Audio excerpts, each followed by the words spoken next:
हो सकता है मुझसे कहीं ना कोई कमी रह गई हो, तो उसके लिए मैं पहले से सॉरी बोलता हूँ, बट मैं इसको डिच ही बोलूंगा, धोखा ही हुआ। बट स्टिल नो रिग्रेट्स, मतलब मुझे इस चीज का कोई रिग्रेट नहीं है। फिर एक पॉइंट आया जब उन्होंने बोल दिया कि अब हमारे पास नेक्स्ट मंथ की सैलरी देने का भी ऑप्शन नहीं है। Hello students, hello everyone. वैसे मैं ये वीडियो कभी बनाना नहीं चाहता था, लेकिन जब मैं दूसरी जगह पे वीडियोस देखता हूँ और मैं कमेंट देखता हूँ, और कई बार मेरे लाइसेंस में स्टूडेंट आके पूछते हैं कि सर आपने E2 इंडिया छोड़ दिया है क्या, तो इस सवाल का जवाब देने के लिए मैं ये वीडियो बना रहा हूँ। यस, मैंने E2 इंडिया छोड़ दिया है। अब सवाल आता है क्यों छोड़ दिया है? E2 इंडिया अब रहा ही नहीं है। आपको अगर पता नहीं है, शायद मैक्सिमम लोगों को पता है कि E2 इंडिया जो है वो PW में मर्ज हो गया है। तो क्या है कहानी E2 इंडिया और PW की मर्जिंग की, और क्यों मैं उस मर्जिंग का पार्ट नहीं हूं, आज ही मैं आपको बताने आया हूं। शुरू से शुरू करते हैं। 2011 से मैं E2 इंडिया से जुड़ा हुआ हूं। 2011 से लेकर फेब 2011 से लेकर दिसंबर 2022 तक की ये कहानी है। मैं E2 इंडिया का एक पार्ट रहा हूं। इस कंपनी की ग्रोथ में, इस कंपनी के संकट के समय में हर जगह पर मैं इनके साथ खड़ा था। बहुत सालों पहले मैंने एक वादा किया था कि जब तक आप हो तब तक मैं यहां हूं, मैं यहां से हिलूंगा भी नहीं, और मैंने अपने सारे कमिटमेंट पूरे किए। कुछ चीजें उन्होंने मुझसे कमिट की थी, लेकिन अल्टीमेटली लास्ट पॉइंट पर वो मुझे मैं इसको डिच ही बोलूंगा, धोखा ही हुआ। बट स्टिल नो रिग्रेट्स, मतलब मुझे इस चीज का कोई रिग्रेट नहीं है। तो नवंबर 22 के अंदर ये चीजें शुरू हुई। E2 के लॉसेस बढ़ रहे थे, उनके बहुत सारे कारण होते हैं फाइनेंशियल, मतलब बेसिकली जितना उनका कोर्स सेलिंग होना था, जो रेवेन्यू आना था, वो नहीं आ पा रहा था, ठीक है। और इस वजह से उनको लग रहा था कि कहीं ना कहीं चीजें गड़बड़ा रही है, अब हम सिस्टम को रन ज्यादा नहीं कर पाएंगे। जब मुझे ये सब चीजें पता लगी तो मैंने इनसे कहा कि यार ठीक है, आप नहीं कर सकते, आप ये सिस्टम मुझे दे जाओ, मैं अपने हिसाब से इसको रन कर लूंगा, आप बस बैठ के देखो पर शायद इस चीज के लिए भी वो कन्विंस्ड नहीं थे। फिर एक पॉइंट आया जब उन्होंने बोल दिया कि अब हमारे पास नेक्स्ट मंथ की सैलरी देने का भी ऑप्शन नहीं है। मैंने कहा कोई बात नहीं, ठीक है, कहीं ना कहीं से कुछ ना कुछ करेंगे। अलग अलग लोगों से बात करना शुरू किया, तो यहीं पर इनकी बात हुई PW से, जो कि सिस्टम को अक्वायर करने को तैयार था। लेकिन ये सब हमें बाद में बताया गया जब सब कुछ ऑलमोस्ट हो गया था, सब कुछ हो गया था, मतलब किसी के कंसेंट के बिना, ना सिर्फ मैं, जितने भी टीचर थे, मुकीम सर हो गए, जेत सर हो गए, मनीष सर हो गए, NM सर हैं, आकांक्षा मैम है, सभी को पहले कुछ भी नहीं बताया गया। लास्ट में बताया गया कि यार हाँ, हम ऐसे मर्ज करने जा रहे हैं।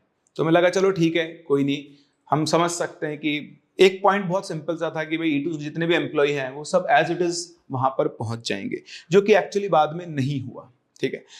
और यही था कि ठीक है, चलो कोई दिक्कत नहीं है। वो मिड सेशन था, ये था दिसंबर का टाइम। तो दिसंबर के टाइम पर हम बच्चों को बीच में नहीं छोड़ सकते थे। मैंने YouTube पे खड़े होकर ऑफलाइन बच्चों को बुलाया था, ऑनलाइन बच्चों को बुलाया था, और मेरा एक बहुत सिंपल सा कंसेप्ट था कि यार चाहे कुछ भी हो जाए, मैं बच्चों को बीच में धोखा नहीं दे सकता हूं। और E2 का हर एक स्टूडेंट ये बात जानता है कि हमने उनका ऑफलाइन ऑनलाइन सारा कोर्स कंप्लीट किया है, और अभी तक भी मैं उनके साथ जुड़ा हुआ हूं। मैं उनके जो भी कोर्सेज चैप्टर्स बचे हुए वो कंप्लीट करवा रहा हूं। जो भी E2 स्टूडेंट्स इस वीडियो को देख रहे हो वो कमेंट सेक्शन में जरूर बताएं। अगर हो सकता है मुझसे कहीं ना कोई कमी रह गई हो, तो उसके लिए मैं पहले से सॉरी बोलता हूं, बट मैंने अपने पूरे एफर्ट डाले हैं ताकि आप लोगों का कहीं पर भी नुकसान ना हो। मैंने जेई वालों का भी जेई मेंस से पहले पूरा कोर्स कंप्लीट करवाया, फर्स्ट अटेम्प्ट के बाद भी जिनको जो दिक्कत थी वो कंप्लीट करवाई। अभी एडवांस के लिए भी मैं उनके लिए क्रैश कोर्स लेकर आने वाला हूं। अगर वो इच्छुक है मेरे साथ जुड़कर काम करने में, पढ़ने में, मेरी गाइडेंस में काम करने में, तो वो मेरे एडवांस कोर्स से बिल्कुल जुड़ सकते हैं, जो बहुत जल्दी मैं लॉन्च करने वाला हूं। और हमारे जो नीट एस्पिरेंट्स है उनका भी हमने सिलेबस पूरा कंप्लीट करवाया है। अभी भी कई टीचर्स जो पूरा सिलेबस वहां पर करवा रहे हैं। तो बेसिक सी बात यह है कि हम वहां गए, लेकिन हमारी उसमें, मतलब ठीक है, हमारी बात हुई, क्योंकि हमें ये कहा गया था कि यार अगर आप लोग नहीं जाओगे, मुझसे बहुत साफ साफ कहा गया था, मैंने पहले ही मना कर दिया कि नहीं यार ठीक है, मर्जर नहीं करते, मैं अपने रास्ता खुद देख लूंगा। तो उन्होंने मुझसे कहा कि नहीं, अगर आप नहीं जाओगे ना, तो ये जितने भी एम्प्लॉय है ये उनको भी नहीं लेंगे। आप तो फैकल्टी हो, आपको कहीं ना कुछ जॉब मिल जाएगी, लेकिन जो इतने सारे एम्प्लॉय हैं, कैमरामैन हैं, एडिटर्स हैं, हमारे जो एकेडमिक्स वाले हैं, नॉन एकेडमिक्स वाले, इनको जॉब कहाँ मिलेगी। तो मुझे लगा कि यार चलो ठीक है, इतने सारे लोगों का मैं अपने चक्कर में, अपने विजन के चक्कर में घर नहीं बिगाड़ सकता। तो मैंने चलो ठीक है, इनको सबको साथ लेके चलते। और वहां जाके हमने कहा कि चलो ठीक है, मर्जिंग करो। मर्जिंग हुई, सब कुछ बढ़िया चल रहा था। मुझे ऐसा किसी ब्रांड से कोई दिक्कत नहीं है, मैं कभी किसी के बारे में नेगेटिव बोलता नहीं और मैं इन झोलों में पड़ता भी नहीं हूँ, ठीक है। ऑल्दो कुछ और चीजें हैं जिनसे मैं खुश नहीं हूँ, मैंने सोचा नहीं था ऐसा होगा, बट स्टिल इट्स ओके, मतलब मैं उस चीज को बोलना भी नहीं चाहता हूँ यहाँ पर। सो द पॉइंट इज कि फिर मर्जिंग हुई, 1-2 महीने गुजरे, फेब के बाद आई फेल्ट लाइक, मतलब कि यार नहीं, जो मैं वहां कर रहा था वही मैं यहाँ कर रहा हूँ। मेरे खुद के अपने कुछ और ड्रीम्स है, मेरे खुद के अपने कुछ आइडियाज है जिनको मैं एग्जीक्यूट करना चाहता हूँ, और वो ऑब्वियसली ऑनलाइन एजुकेशन में। मैं जेई नीट ही रहा हूँ शुरू से, मेरा यही फोर्टे है और मैं यहीं पर कुछ कर सकता हूँ। मुझे लगता है कि मैं किसी और तरीके से स्टूडेंट्स को हेल्प कर सकता हूँ। मेरे अपने कुछ प्लान्स हैं जो मैं किसी जगह पर रहकर एग्जीक्यूट नहीं कर सकता हूं। अगर मैं करता भी हूं तो वो इनजस्टिस होगा उस पर्टिकुलर इंस्टीट्यूट के साथ। तो तब जाके मैंने डिसाइड किया, मेरी अंदर कॉलिंग आई कि यार देख, 5 साल बाद अगर मैं रिग्रेट करूंगा, मतलब मैं 5 साल पहले भी मैं कुछ करने निकला था और इसी लूप के अंदर फंस गया था, और आज फिर मैं यही करना चाहता हूं, मैं कुछ करना चाहता हूं। मेरा एक प्रोजेक्ट है, मेरा एक टारगेट है जहां तक मुझे पहुंचना है, और उसको पहुंचने के लिए मुझे अपनी पूरी एनर्जी वहां पर लगानी होगी, मुझे अपना टाइम वहां देना होगा। अगर मैं किसी सर्टेन जगह पर 8-9 घंटे के लिए काम कर रहा हूं, उसके बाद मैं इस अपने ड्रीम के साथ जस्टिस नहीं कर पाऊंगा। और आज 5 साल बाद 2028 में जाकर मैं पीछे घूम के देखूंगा तो मैं यहीं पे बैठा हूंगा, मैं अपने टारगेट के 1% भी पास नहीं पहुंचा हूंगा।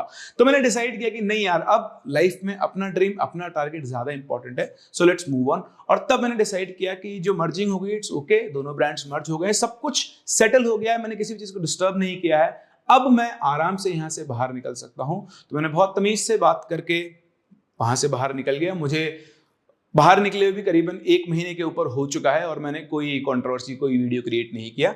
मैं अपना काम बड़ा तमीज से कर रहा हूं। वो तो आपकी जो कमेंट्स में देखता हूं अलग अलग जगह पर, कुछ लोग नेगेटिव कमेंट भी बोलते हैं, तो उनके बस जवाब देने के लिए मैं ये वीडियो बना रहा हूं और ये सब बता रहा हूं। तो यहां से निकलने के बाद फिर मैंने अपने एवेन्यूज ढूंढना शुरू किए कि यार मैं कैसे काम करूं। मुझे कुछ काम, मेरा जो प्रोजेक्ट उसको करने के लिए मुझे कुछ टीम चाहिए, कुछ लोग भी चाहिए, कैसे मैं एसोसिएट करूं। तो मेरा डिस्कशन हुआ अलग अलग ब्रांड्स के साथ, फिर बीच में मैं एसोसिएट भी हुआ आईएसएक के साथ। मुझे लगा था कि मैं बहुत अच्छा उनके साथ काम कर पाऊंगा, बट फिर जब मैंने थोड़े दिन काम किया तो आई थॉट कि नहीं यार, लॉन्ग टर्म में ना चल नहीं पाएगी चीजें। जो मैं करना चाहता हूँ, जो वो करना चाहिए, वो डिफरेंट है। तो कई बार होता है ना कि आप चलो ठीक है, आप एक उम्मीद के साथ जुड़ जाते हो, लेकिन 1 साल आपको 1 महीना, 2 महीना, 3 महीने, 4-5 महीने के बाद आपको ऐसा लगेगा यार मैं जो करना चाह रहा हूँ डायरेक्शन अलग है, ये डायरेक्शन अलग है। So that's why I decided कि नहीं यार, बाद में जाकर पार्टिंग हो, 10 चीजें हो, उनका भी नुकसान हो, मेरा भी नुकसान हो, इसलिए सिंपल है, पहले अपने रास्ते अलग कर लो। सो दैट्स व्हाई लोगों को ऐसा लगता है कि मैंने आईएसएक ज्वाइन किया था, नहीं, वो एक कोलैबोरेशन था हमारा, हम दोनों मिलकर काम करने वाले थे। मी एज स्टडीलेस, जो मेरा अपना यूट्यूब चैनल है, एंड देन लेकिन कुछ चीजें ऐसी हुई, although I feel sorry for that, but मैंने कभी किसी का नुकसान नहीं किया, ना ही मेरे आने या जाने से उनका कोई नुकसान हुआ है। सेम थिंग, अगर होता तो मैं ये सब नहीं करता। Then after now question arises कि मैंने बंसल क्लासेस क्यों ज्वाइन किया हुआ है, क्यों मैंने बंसल क्लास ज्वाइन किया। तो मैं आपको बहुत क्लियरली बताता हूँ कि बंसल क्लासेस मैंने एज ए फैकल्टी ज्वाइन नहीं किया है, ठीक है। वेयर एज पार्टनर चीजों को हम लोग ग्रो करना चाहते हैं, मेरा विजन उनका विजन मैच करता है, मैं उनके लिए कॉम्प्लीमेंट्री हूँ, वो मेरे लिए कॉम्प्लीमेंट्री, हम दोनों एक दूसरे के कॉम्प्लीमेंट्री पार्ट है और हैंड इन हैंड हम चलना चाहते हैं, इसलिए मैं वहां पे आया हूं। So let me tell you very clearly this thing, ठीक है। यहां कोई वो पैसे वाला चक्कर है ही नहीं, ठीक है, और मैं कैसे प्रूफ तो देने की जरूरत है नहीं, ना मैं दे सकता, देखो सिंपल सी बात है। द पॉइंट इज, मैं अपना काम करना चाहता हूं, अपने तरीके से करना चाहता हूं, पूरी फ्रीडम के साथ करना चाहता हूं, और मैं खुद बंसल क्लासेस का स्टूडेंट रहा हुआ हूं। मेरा एक अलग वहां के लिए इमोशनल टच है, जो भी आप कहना चाहो। और जो सबसे इंपॉर्टेंट चीज है वो है द स्ट्रॉन्गेस्ट एकेडमिक्स। वो एकेडमिक्स को मैं ऑनलाइन लेकर आना चाहता हूं, वो मटेरियल जिससे कई सालों तक इतनी अच्छी रैंक निकली है, वो मेंटरशिप, वो गाइडेंस, वो तरीके जो खुद बंसल सर ने इजाद किए थे, जिनसे पूरे इंडिया का मटेरियल डेवलप हुआ, जहां से पूरे इंडिया की आईआईटी, जेई की और नीट की पेडागोजी डेवलप हुई है, उन चीजों को मैं अपने साथ बंसल क्लासेस के साथ ऑनलाइन लेकर आना चाहता हूं और आपके सामने लाना चाहता हूं। और मैं सिंपल आपको ये बोलना चाहता हूं कि ये एजुकेशन है, और इस एजुकेशन में अल्टीमेटली स्ट्रॉन्ग एकेडमिक्स ही काम करते हैं। अगर आप चाहते हैं कि आपका सिलेक्शन हो, अगर आप चाहते हैं, नहीं चाहते हैं तो बात अलग है। अगर आप चाहते हैं कि आपका सिलेक्शन हो तो उसमें सबसे इंपॉर्टेंट रोल होगा स्ट्रॉन्ग एकेडमिक्स का और अच्छे एकेडमिशियंस का, जो हर पॉइंट पर ये चाहते हैं कि स्टूडेंट का भला होना चाहिए, चाहे कुछ भी हो।